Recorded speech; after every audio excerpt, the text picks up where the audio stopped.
Warning: creepypastas are works of fiction that contain elements of gore, violence, and other disturbing themes. Viewer discretion is advised. This is your last chance to return to the safer part of YouTube. If you are here by the end of this warning, then turn the lights down, turn the volume up, and enjoy the show.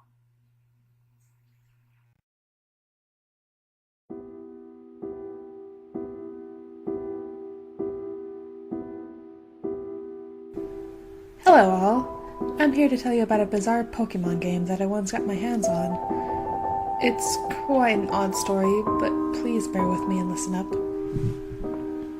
So, a while back, I got given a copy of Pokemon Leaf Green by a friend. She said she tried out the game, but fell bored of it very quickly. I could see just how quickly she got bored, as she only had 3 minutes of gameplay. She called her character Leaf, I guess maybe because of the game title Leaf Green? I wanted to play a new game, but I firstly wanted to see if she had even bothered to leave Pallet Town to activate the event where Oak takes you to the lab and gives you a Pokemon. I start up the game to find that the player is laying in her bed in her bedroom. Except the bed is in the middle of the room. Everything in the room is missing except the TV and bed. On the left side of the floor is a dark color, while the other side is lighter. Also, the area's name is Emptiness, not Pallet Town. Perhaps she gave up on the game because of this weird change to the overworld? Oh yes, almost forgot to mention. No music is playing by this time. Before leaving the bed, I hit the start button, which opened up the menu. It turns out she did have a Pokemon, so I checked exactly what starter she chose was. To my surprise, she actually has a level 10 Eevee nicknamed Loneliness.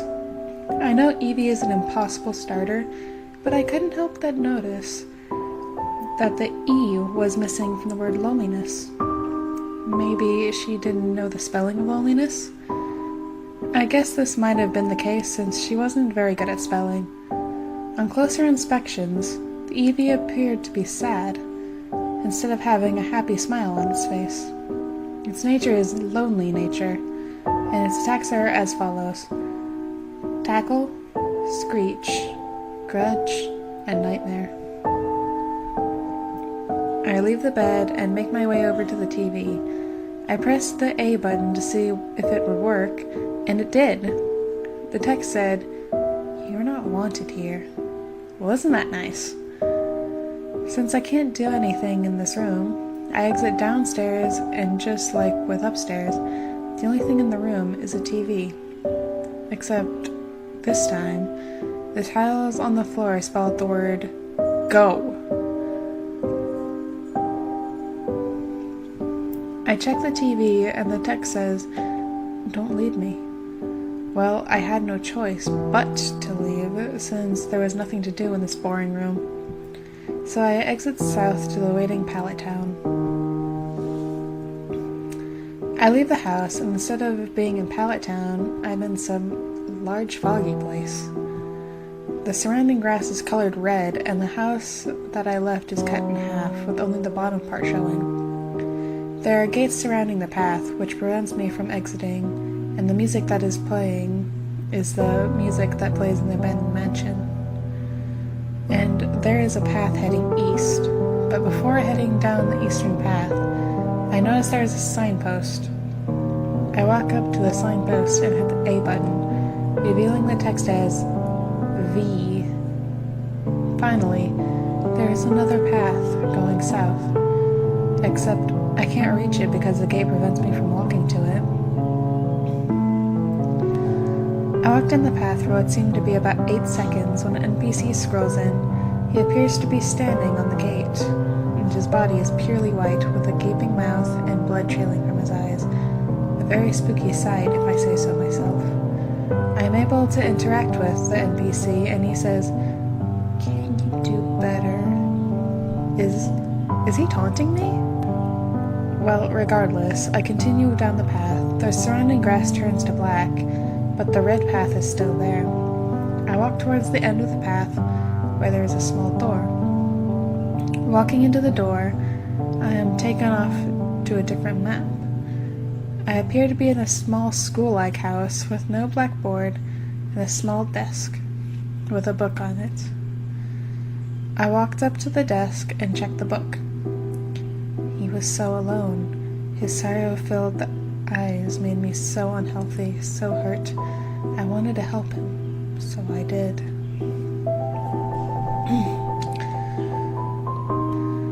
I have no clue who the author of the book would be, but I shrugged it off. Another one of those white NPCs is standing beside the desk, so I walked up to him and spoke to him. He was so kind. His smile, his laugh.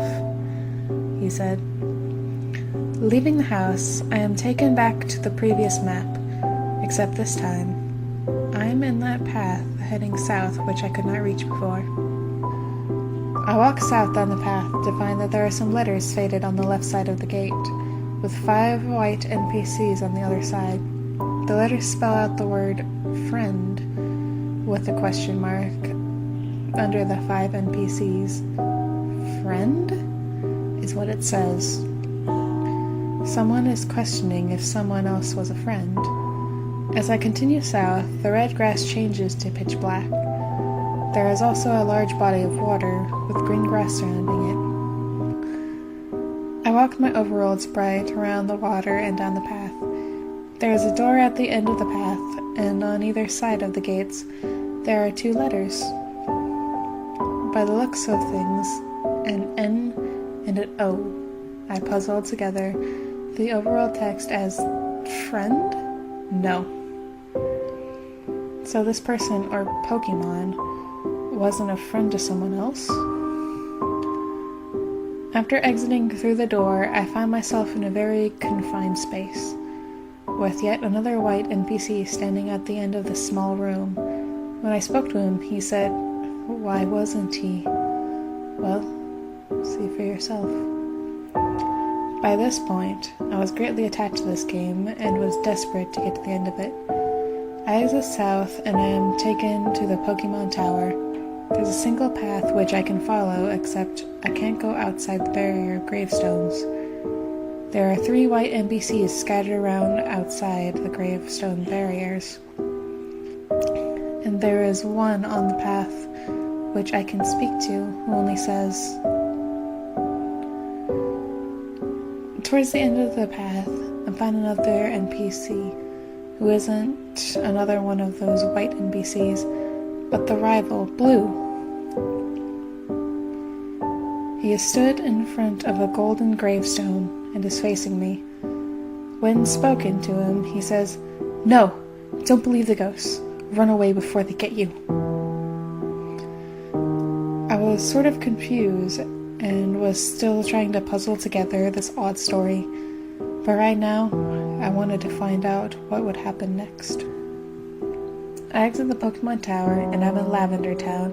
The music changes to the Lavender Town theme, and the town has little changes to it.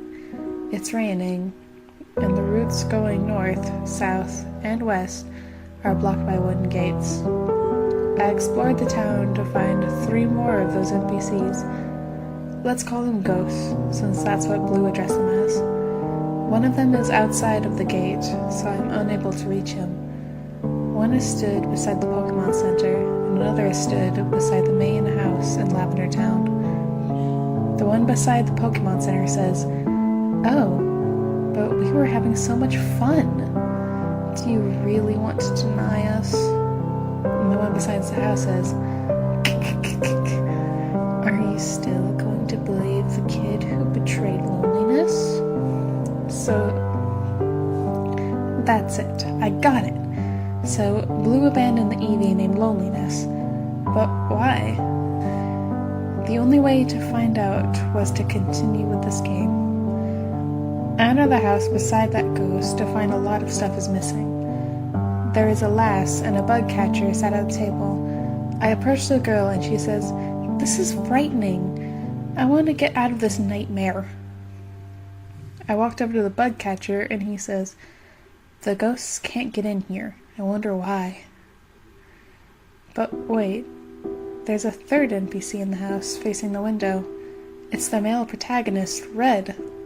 "Leaf, you're okay." No, you're not. Run now. You have to discover the truth. And with that, I leave the house just as Red commanded. The next overworld map is the Pokemon fan club in Vermilion City, except the people are missing and there's a fog here. May I also mention that the Lavender Town theme continues to play. I walk deeper into the house to find a ghost who stood beside a kind of glitchy patch of blocks. The ghost says, "Right this way, not like you have a choice." How very true. I walk into the bundle of blocks, but nothing happens and I appear trapped. I then tried walking back south when I am teleported off to the Pewter City gym, with no one there but Brock. The fog is still in effect as I walk up to Brock and speak with him. "Truth," he says demandingly, as I am thrown into battle with him. At last, lively music. But Brock only has 3 Pokemon, each at level 2. He sends out the first one, which is Bulbasaur, named Ghost. As I send out my EV, Loneliness, I easily KO the Bulbasaur with Tackle, and he switches to a Charmander named Tricked. The process repeats, and he switches to his final Pokemon, which is a Squirtle named Him. While knocking out this last Pokemon, I notice that together they say, "Ghost tricked him." With that, I win the battle, and Brock scrolls in, saying, "Continue," handing me the boulder badge. Brock's text ends with a bunch of exclamation marks, and we are taken back to the overworld. Leaf receives TM39 from Brock. Ghost tricked him. He is waiting. Begone, begone, Brock says. I exit the gym, and I am taken to the gate which leads up to Victory Road. There are no edits here at all, and I am able to pass through the gate due to having the boulder badge. I exit the house in Fuchsia City, which is placed on the path that leads you to the cycling road. Instantly, I notice the text on the top corner which says, "You will perish." The city seemed to be glitched and wrecked. It's raining and no music plays. Heading eastward down the path, I see 2 ghosts. The one closest to the house I exited says, "Take in the air while you still can." And the one next to him says, "Your time is almost up." The path continues eastward, and I can't go north due to some glitched blocks blocking the way. I keep walking eastward towards the city gate, only to find it blocked by 3 uninteractable signs and a ghost. The ghost says, "When you find the truth, you shall join loneliness forever, and you shall experience our being." I explore around the remote city to find Blue is standing at the southern east part of the city. When I approach him, he says, "Leaf, I abandoned Eevee after my Raticate died. The ghost tricked me into it. So I found out Blue to be the fool he is." I continue with the story, going through the only door in the town that will work, which is the house I entered the city from. Entering the house, I am taken off to the Pokemon Tower. I am trapped in a single 1-block space surrounded by gravestones with 3 ghosts stood around me. From this point onward, there is truly nothing to do.